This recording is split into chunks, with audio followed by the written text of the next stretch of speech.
Did you know there's 3 kinds of people in the world? 2 you want to hang with. The third one, you don't. Are you hanging around the right kind of people? What if the wrong kind is a relative? Then what? I'm Dr. Peter Robbins. Please subscribe and tell a friend.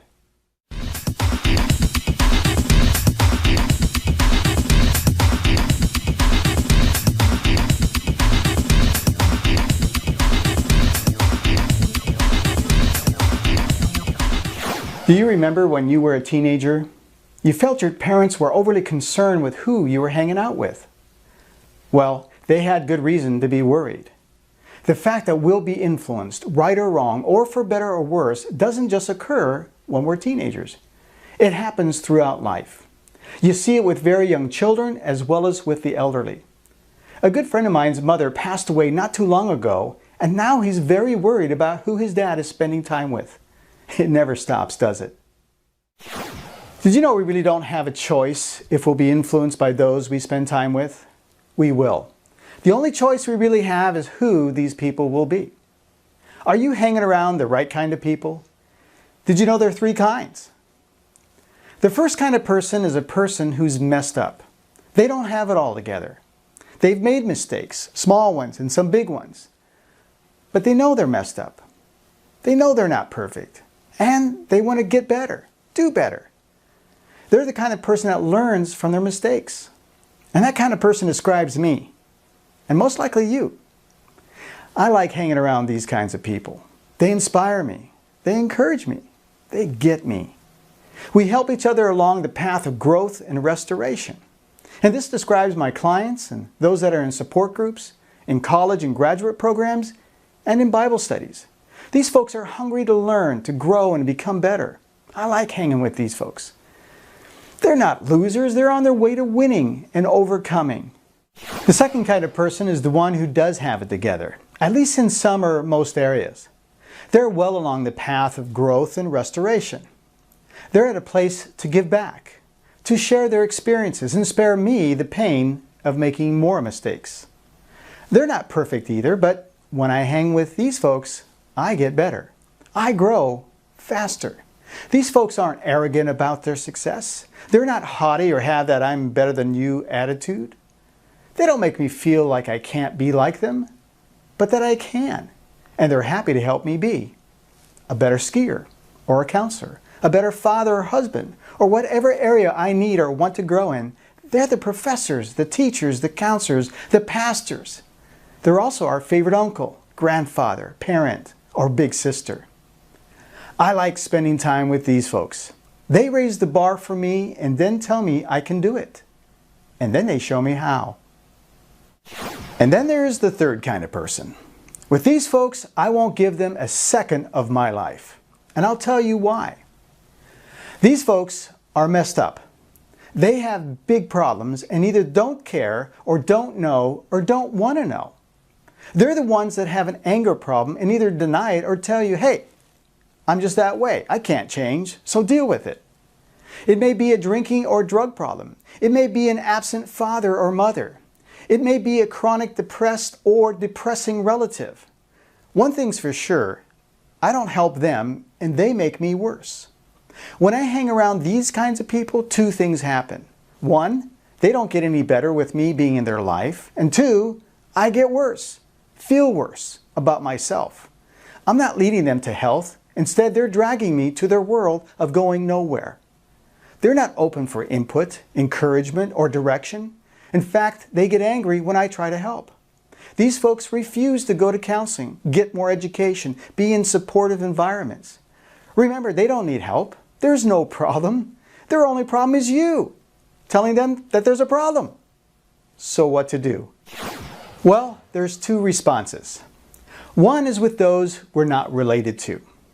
They're friends or acquaintances. With these folks, I allow them to fade out of my life. Sometimes they get cut out of my life immediately, often for good reason.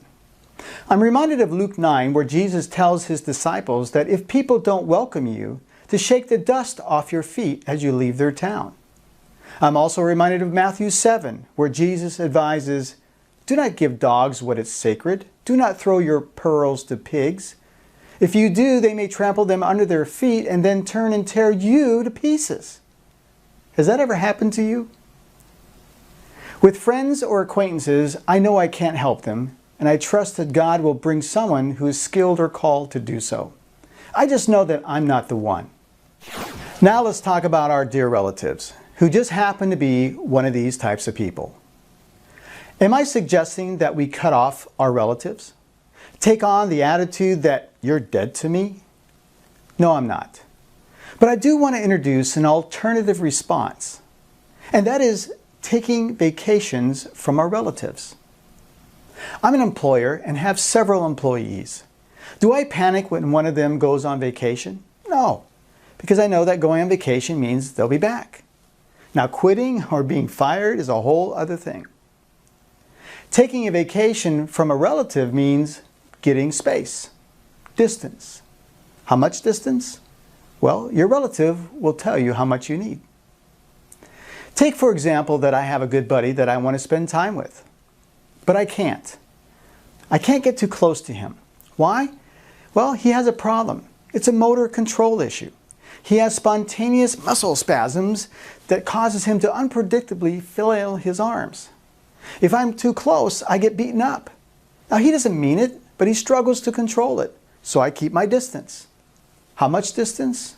Well, I suppose the distance of his arms. That usually does it. Now, what if a relative has a similar control issue like anger or put-downs, or struggling with drugs or alcohol, or just being reliable, dependable, and you feel beaten up or disappointed over and over? What do? Well, you take a vacation from them. For how long? Well, you probably have a gut feel for how long. You can exit gracefully, but do exit for a time. So what happens at the end of the vacation? Well, you check in, and you check in carefully to see if anything's changed. God can change a life, and sometimes dramatically. So take a careful look. If there's some change, then you might want to try again, knowing that if you were wrong, you can always take another vacation.